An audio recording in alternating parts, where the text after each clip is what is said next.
Welcome back خواتین و حضرات. اور ایرانی آئل کے حوالے سے آپ نے سنا ہوگا, ایرانی تیل کے حوالے سے, اور اس کے حوالے سے کافی خبریں بھی آ رہی ہیں. اس میں یہ بھی کہا جا رہا ہے کہ انٹیلیجنس نے اپنی انویسٹیگیشن کی ہے اور رپورٹ جاری کی ہے کہ اس میں بیوروکریٹس بھی شامل ہیں, اس میں حکومت بھی ملوث ہے. ایرانی تیل کی اسمگلنگ, اور یہ اگر اس میں ڈفرینٹ اس کے پوائنٹس کو دیکھا جائے تو پتہ چلے گا کہ کتنی زیادہ اس کے آفٹر ایفیکٹس ہیں جو ہم تک منتقل ہوتے ہیں. ہم اس حوالے سے اوور آل بات کریں گے. ہمارے ساتھ موجود ہیں رفعت سعید صاحب جو کہ سینئر جرنلسٹ ہیں. السلام علیکم. کیسے ہیں آپ؟ ٹھیک ٹھاک ہیں؟ اور رفعت صاحب, یہ ایرانی تیل ہو گیا, اور بھی چیزیں ہو گئیں, اسمگلنگ جو ہم افغانستان کے بارڈر سے اکثر بات کرتے رہے یا پہلے اور پروگرامز میں, اسمگلنگ تو ہوتی رہی ہے, لیکن اس بار کافی زیادہ انویسٹیگیشن بھی ہو رہی ہے, اس پہ پورا ایک ایکشن پلان ہے, پھر اسے روک تھام کی بھی کوشش کی جا رہی ہے. اس میں اور بھی چیزیں ہیں, آگے بات ہوگی تو جہاں ڈالر کی بات ہوتی ہے, جہاں اور چیزوں کی بات ہوتی ہے, اس پر بھی کافی اب تو ایکشن لیے جا رہے ہیں. لیکن یہ جو ایرانی تیل ہے یہ ہمیں کس طرح سے فائدہ یا نقصان پہنچا رہا ہے, اور سالہ سال سے یہ ایکٹیویٹی جاری ہے ساری ہے؟ دیکھیں, پہلی بار اس پہ اگر کسی نے توجہ دی ہے تو وہ میرے خیال میں army chief general Asim Munir کے بیان کے بعد یہ سارا معاملہ جو ہے ہونا سامنے آنا شروع ہوا ہے. اور پھر نگراں حکومت جو آئی ہے انہوں نے بھی ایفرٹس دکھانا شروع کیے. گو کہ فی الحال سویلین حکومت کا ہی کہا جائے گا, لیکن بہرحال پس منظر میں تو آپ کو پتہ ہی ہے کہ پوری فوجی اسٹیبلشمنٹ ان کے ساتھ ہے, سب کچھ ساتھ ہے, اور اس کے علاوہ کوئی راستہ نہیں ہے. اور یہی پاکستان کی معیشت کی تباہی کا راستہ تھا جو عرصے سے چلا آ رہا تھا. اور بات ہے کہ پیٹرول اور یہ ڈیزل اور ان کی جو اسمگلنگ کے معاملات, ایرانی تیل کی خاص طور سے بات آتی ہے, یہ آج کا کاروبار نہیں ہے. گزشتہ 60 سال سے یہ کام ہو رہا ہے, اور میرے خیال میں کسی نے اس پر توجہ نہیں دی کیونکہ سب اس کا حصہ تھے. اور مجھے اس بات پہ بھی اعتراض ہے جو نام آ رہا ہے کہ فوری طور دیکھیں نا, تیاری سب کو تھی, سب کو معلوم تھا, اتنی جلدی رپورٹ آ گئی. آپ نے دیکھا آئی بی کی رپورٹ فوراً آئی اور فوراً پیش کر دی گئی ہے, لیکن اس میں جو اعداد و شمار ہے نا اس پر بتافت ہے کہ 90 افسران صرف لکھا ہوا ہے, کہیں لکھا ہوا ہے 50 لوگ, کہیں لکھا ہے 9 لوگ. وہ پوری ایک مافیا کارٹیل ہے یہ پورا ایک. آپ کے خیال میں کتنے لوگ ہوں گے یہ 90 50 اور جتنے بھی لوگ ہیں؟ بلوچستان میں تو ہر دوسرا آدمی یہی کام کر رہا ہے, اور خود وزیر اعظم یہ کہہ چکے ہیں کہ وہاں تو کوئی اور کام ہے ہی نہیں, تو اس کے اگر یہ بھی ہم نے پابندی لگا دی تو بے روزگار ہو جائیں گے, بے روزگار ہو جائیں گے. تو وہ بڑا منافع بخش کاروبار ہے. پھر یہاں پر آپ دیکھیں کہ پی ایس او کی گاڑیاں استعمال ہونے لگ گئی تھیں, اس کے ذریعے پیٹرول آتا تھا. کئی کراچی پولیس کے افسران جن کے اب ٹرانسفر ہوئے ہیں وہ اس کاروبار میں ہیں.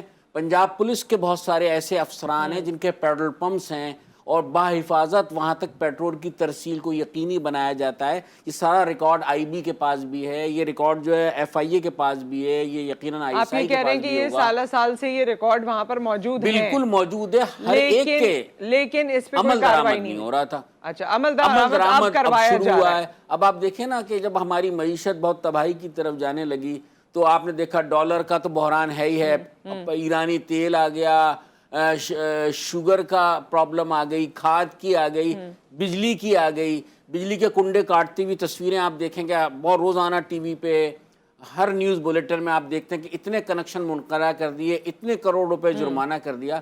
میں صرف ایک سوال یہ کروں گا, کیا ان کنڈوں کو کاٹنے سے, اس ساری رقم کے آنے سے, کیا آپ سمجھتے ہیں کہ آپ کے اور ہمارے جو عام آدمی کے بلوں میں کمی آ جائے گی؟ کوئی چیز جو چیز بڑھ گئی وہ کبھی نیچے آتی نہیں ہے. ویسے پاکستان میں یہ پریسیڈنٹ ایک سیٹ ہے, سامنے آ رہی ہیں, اور کس کو نہیں پتا کہ شوگر کارٹل میں کون کون لوگ ہیں. بڑے ملک کے پرومیننٹ پولیٹیشین ہیں جن کے جو ہے شوگر ملز ہیں, اور وہ قیمت کم کرنے کو تیار نہیں. انہیں ریلیف مسلسل مل رہا ہے, اب بھی ریلیف مل رہا ہے انہیں.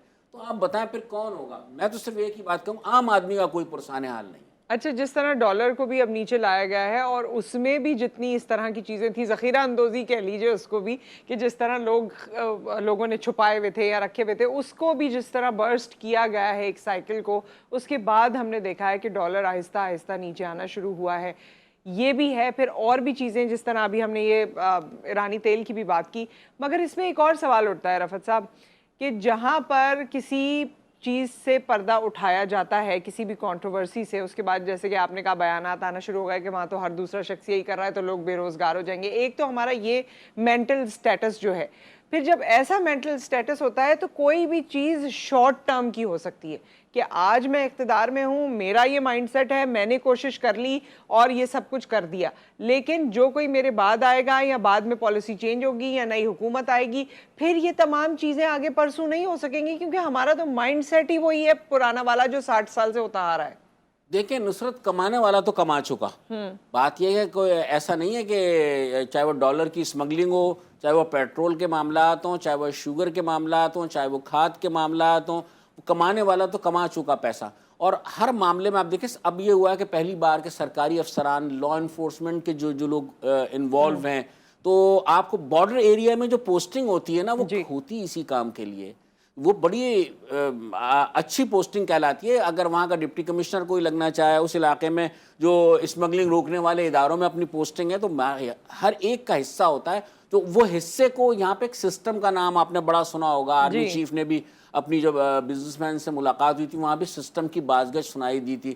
تو اب اس کو نیا نام سسٹم دے دیا ہے. سسٹم کا مطلب ہے کہ ہر آدمی اپنا اپنا حصہ لیتا جائے اور سائیڈ میں ہوتا جائے. تو وہی ایک سسٹم ہے, وہ سسٹم برسوں سے چلا آ رہا ہے. اب دیکھتے ہیں یہ سسٹم کیسے ختم ہوگا, یا یہ سسٹم اس سب کے بعد یہ جو رپورٹ شائع ہو گئی ہے اور جو اس طرح سے گھیرا تنگ کیا جا رہا ہے, اس کے بعد آپ کو لگتا ہے کہ یہ چینج ہو جائیں گے, یہ معاملات چینج ہو جائیں گے؟ کیونکہ اس میں تو آوے کا آوا انوالوڈ ہے نا, اور آج ایک نے چلے 6 مہینے کے لیے روک دیا, سال کے لیے اپنا نقصان کر لیا, یہ تو نقصان ہو رہا ہے ان کا. وہ تو واپس اس میں آئیں گے اور اپنی بھرپائی کریں گے. لیکن بات دیکھیں نا, بات تب ہوتی کہ یہ رپورٹ دی گئی, یقیناً دی گئی ہے تو یہ شائع بھی ہوئی ہے, ان کے نام بھی سامنے آنے چاہیے نا.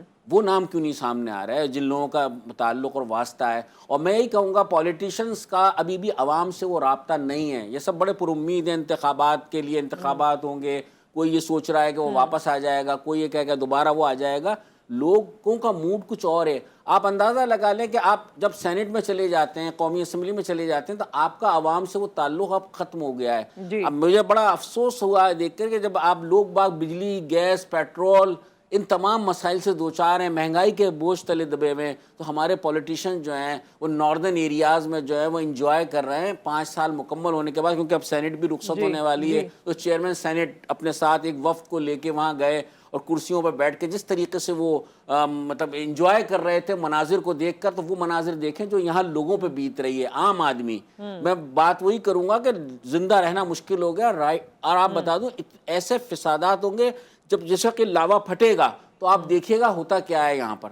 بہت مطلب اس بات کا اندازہ کسی کو نہیں ہو رہا ہے. اور ابھی بھی اب جو یہ اقدامات شروع ہوئے ہیں, یہ مہنگائی کے پیش نظر فسادات کی آپ بات کر رہے ہیں. بالکل مہنگائی, اب پیٹرول کی پھر بازگشت سنائی دے رہی ہے کہ بڑھے گا. تو آپ سوچیں کہ ایک عام آدمی جس کی انکم ہی 25,000 روپے ہے, کہاں سے سروائیو کرے گا, کیا کرے گا؟ اور لوگ بچوں کی اسکول کی فیسیں ہیں, لوگ رو پڑے ہیں. اچھا, جو افورڈ کر سکتے ہیں, ظاہر ہے بجلی کے بلوں کے حوالے سے وہ اپنے گھر میں سولر لگا لیتے ہیں, لیکن میں یہ بھی سوچتی ہوں کہ سولر بھی ہر کسی کے ایکسس میں نہیں ہے, ہر کوئی نہیں لگا سکتا. وہ بھی, اور جب ہر کوئی افورڈ نہیں کر سکتا تو کیا کریں گے؟ ایک پنکھے پہ لوگ اپنی زندگی گزار رہے ہیں, ایک لائٹ پہ لوگ اپنی زندگی گزار رہے ہیں, فریج اپنے گھر سے نکال رہے ہیں یا پھر بند کر کے رکھے ہوئے.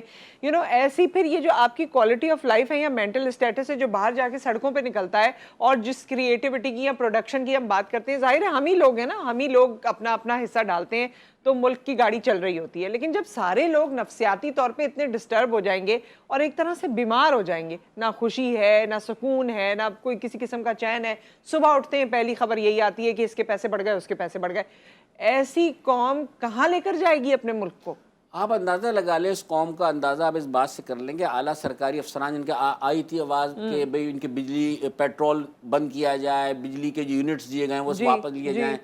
ابھی بھی آپ دیکھیں کراچی کے تمام اسکولوں کا آپ سروے کروا لیں, ان کے باہر بعض گاڑیاں ایسی ہیں جو صبح بچے کو چھوڑنے آتی ہیں, سرکاری نمبر پلیٹ والی گاڑیاں ہیں, اسٹارٹ ایئر کنڈیشن چلا کر کھڑی رہتی ہیں, بچے کو لے کے جاتی ہیں. ایک ایک افسر جو ہے اس کے استعمال میں 4 گاڑیاں ہیں. کیا پولیس کا ایک SSP یا DIG کتنی گاڑیوں کا انٹائٹل ہے؟ آپ ان کے گھروں کے باہر دیکھیں, کسی گھر کے باہر 5 گاڑیاں کھڑی ہیں, کسی گھر کے 4 گاڑیاں کھڑی ہوئی ہیں.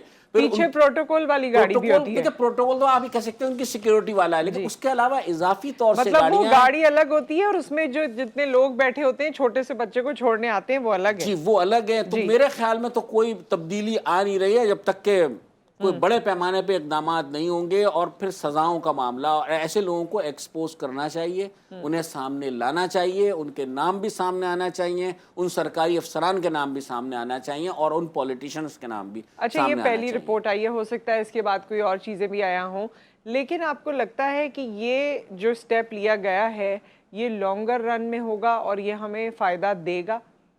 مجھے نہیں لگتا، اور آپ دیکھیے کہ ابھی تو ہم پاکستانی قوم کے پاس سوائے سیاست پہ بات کرنے کے علاوہ کچھ ہے ہی نہیں۔ اب دیکھیں نیا موضوع آپ کے پاس آ ہی گیا ہے کہ میاں نواز شریف پاکستان آ رہے ہیں، جی، اب وہ سلسلہ شروع ہو جائے گا، تو وہ عوامی مسائل، وہ شہباز شریف چیزیں، صاحب نے کہا ہے کہ پوری قوم ان کا بے جی، صبری سے انتظار کر بے رہی ہے۔ صبری سے انتظار کر رہی ہے، تو آپ اندازہ اسی سے لگا لیں کہ پھر کہاں آپ کے مسائل ڈسکس ہوں گے، نہ آپ ٹیلی ویژن چینل پہ انہیں ڈسکس کر پائیں گے، یقیناً آپ بھی مارننگ شو میں پھر میاں صاحب کی آمد پہ ہی ڈسکس کر رہی ہوں گی کہ وہ آئیں گے، کیسے ہوگا، انتظامات میرے خیال میں 1-1.5 ہفتے پہلے سے شروع ہو جائیں گے، ہائپ بننا شروع ہو گئی ہے۔ ان کے آنے کی لیکن پوری طرح سے کنفرمیشن ہو گئی؟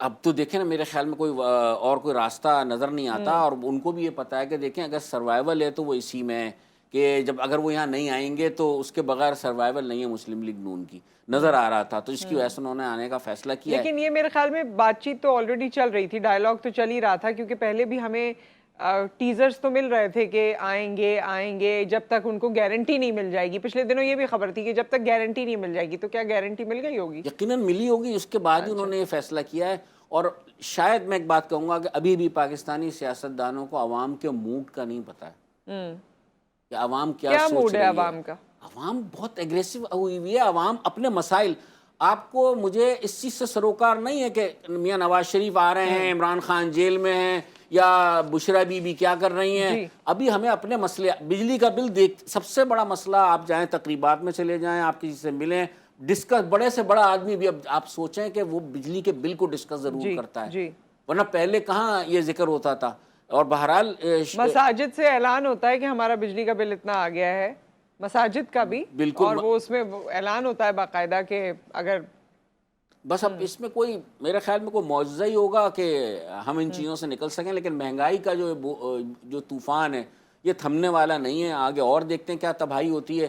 ہاں یہ ہوگا، غریب آدمی پس جائے گا، مر جائے گا، ختم ہو جائے گا، یہ طبقہ ہی ختم ہو جائے گا، یہ طبقہ ہی ختم ہو جائے گا۔